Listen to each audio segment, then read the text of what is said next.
Bonjour à tous, aujourd'hui on va suivre un tutoriel pour remplacer le bloc écran, la vitre et l'écran LCD sur un iPad mini 4.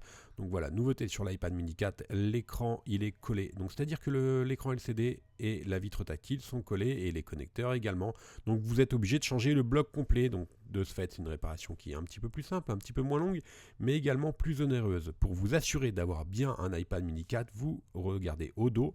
Et les deux dernières lettres, ça doit être A1538 et A1550. Là, vous avez bien un iPad mini 4 et c'est bien le bon tuto que vous regardez. Alors, pour réaliser cette réparation, vous aurez besoin du kit d'outils qui est en option sur la vitre. Et n'oubliez pas que vous bénéficiez de 10% de remise avec le code YouTube. Alors faites attention pour les outils, il faut vraiment prendre les bons outils pour ceux qui sont conseillés. Pour l'iPad mini 4, c'est une réparation qui est assez longue, il faut compter une demi-heure à 45 minutes. Et la difficulté notée 3 sur 5. Avant toute réparation, bien sûr, on va éteindre l'iPad mini. On va commencer tout de suite par décoller la vitre tactile. En fait, la vitre et l'écran LCD, ils sont collés sur le châssis. Donc on a deux méthodes pour l'enlever. Si vous avez commandé le kit d'outils avec le coussin chauffant, on va appliquer le coussin chauffant sur l'iPad mini. Au préalable, on aura fait chauffer pendant 1 minute ou 2 minutes le coussin chauffant au micro-ondes. On l'enlève du micro-ondes. Ensuite, on l'applique sur toute la surface. Et ça aura pour effet de ramollir la colle qui maintient le bloc écran. La deuxième méthode, c'est d'utiliser un décapeur thermique ou un sèche-cheveux. Donc là, ça va être la même manip. Le but, c'est de chauffer l'écran pour ramollir la colle qui est derrière. Donc avec le décapeur thermique, pas à plus de 100 degrés, on va chauffer pendant 20-30 secondes le contour de l'écran. On fait de même avec un sèche-cheveux, c'est un petit peu plus long forcément. Et le but, c'est toujours le même, c'est de ramollir la colle qui maintient le bloc écran. On va commencer tout de suite par décoller la vitre.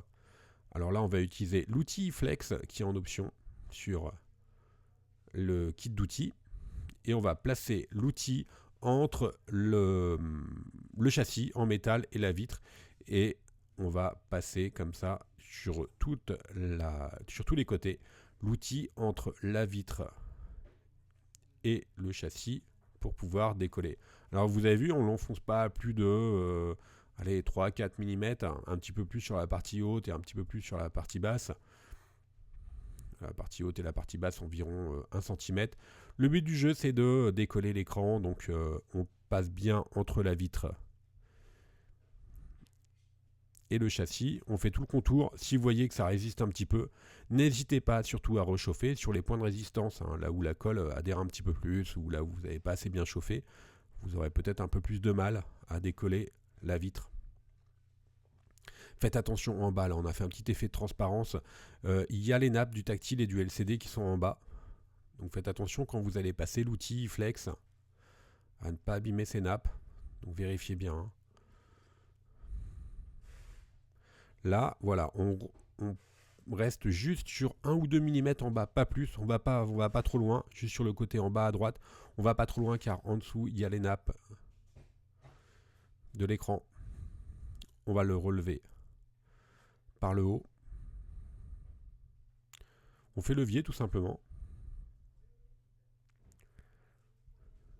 L'avantage sur l'iPad mini, vous voyez, là on voit bien la vitre, le tactile et l'écran LCD. L'avantage sur l'iPad mini 4, je vous le disais tout à l'heure, c'est que le bloc écran, il ne fait qu'un avec le LCD.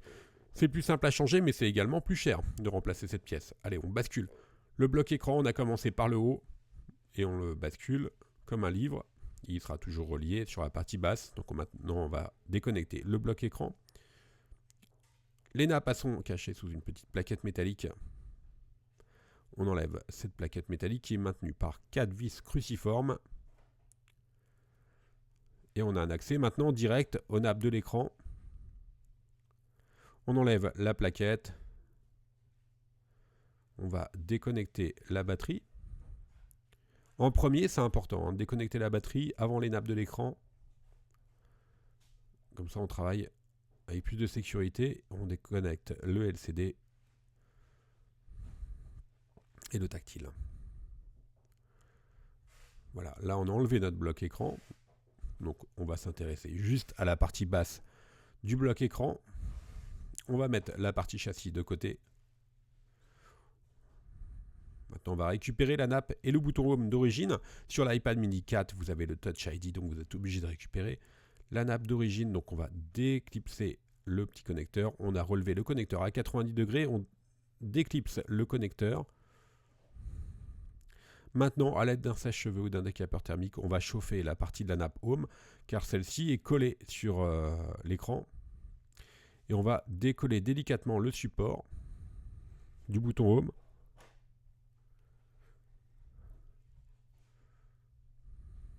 Voilà pour le support. On va désengager le bouton home de son emplacement avec la pincette. Et on va récupérer le bouton home et le contrôleur du bouton home. Voilà pour la nappe home avec le contrôleur. Si vous changez votre bouton home, vous allez perdre la fonction Touch ID. Maintenant, on va récupérer les petits supports. Donc on va commencer par le support de la caméra avant, la FaceTime, à l'aide d'un cutter. On l'enlève avec la pincette.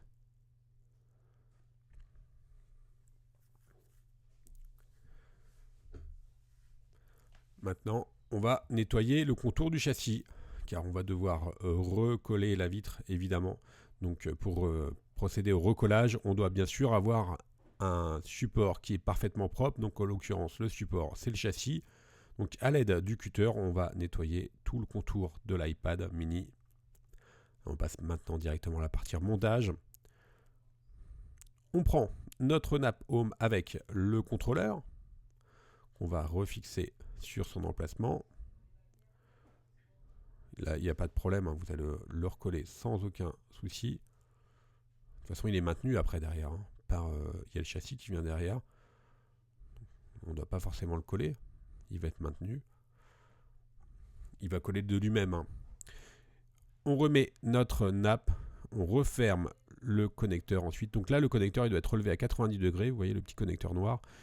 Pour pouvoir passer la nappe. Et une fois que celle-ci est passée, on n'a plus qu'à refermer le petit loquet à plat. On reprend notre bloc écran. Maintenant, il est vraiment complet. On vérifie que la pression est OK.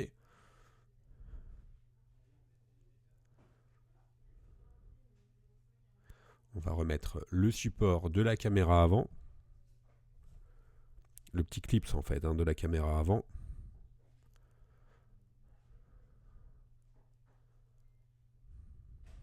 On reprend notre châssis. On va reconnecter les nappes de l'écran. Avant de connecter la batterie, là on va faire un premier test en fait. Hein. Donc on reconnecte les deux nappes de l'écran. On passera au montage final après. Hein. Je vais vous expliquer tout ça. Le but du jeu en fait c'est de voir si l'écran tout est correctement installé, si votre écran est OK, s'il n'a pas été endommagé pendant le transport ou autre. Donc là on connecte les trois nappes, donc batterie, écran, LCD et vitre tactile. On referme le tout. Voilà, simplement, on a juste repositionné. C'est juste un test en fait, hein, pour voir si tout est OK. Et là on va démarrer l'iPad. Pour voir si le Touch ID répond bien, si le tactile est OK, si l'écran LCD est OK. Donc là, tout est OK. Donc ça va vouloir dire qu'on va pouvoir procéder à l'étape du collage, la prochaine étape. On remet la plaquette métallique qui maintient les nappes de l'écran et de la batterie. Rappelez-vous, celle-ci est maintenue par 4 vis qu'on va remettre après. Voilà pour les 4 vis cruciformes.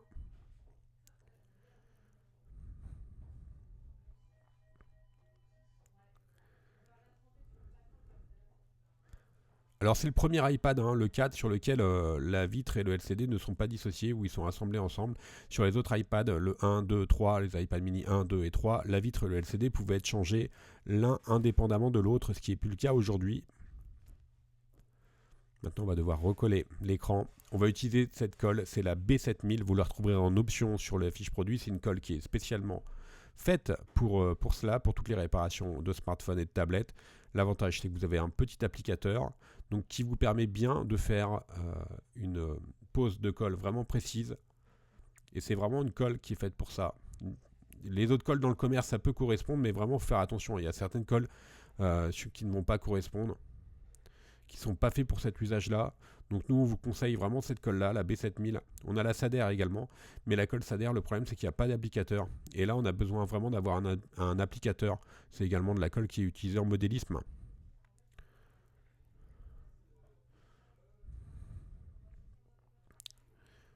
Avec l'applicateur, c'est beaucoup plus simple.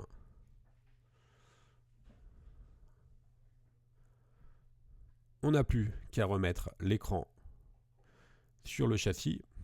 Il va se mettre tout seul, étant donné que le châssis est formaté pour cela. Donc là, il n'y a pas de problème. Et ensuite, on va mettre sous presse pendant un quart d'heure, une demi-heure. Une demi-heure, c'est pas mal. Afin que la colle puisse bien adhérer. Donc là, nous, on vérifie que tout est OK. Tout est OK.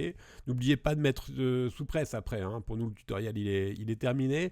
Merci à tous d'avoir suivi ce tutoriel. N'oubliez pas que vous bénéficiez de 10% de remise avec le code YouTube sur notre site internet www.brico-phone.com. On reste à votre disposition sur notre site par mail, par chat ou encore par téléphone pour toutes les infos utiles.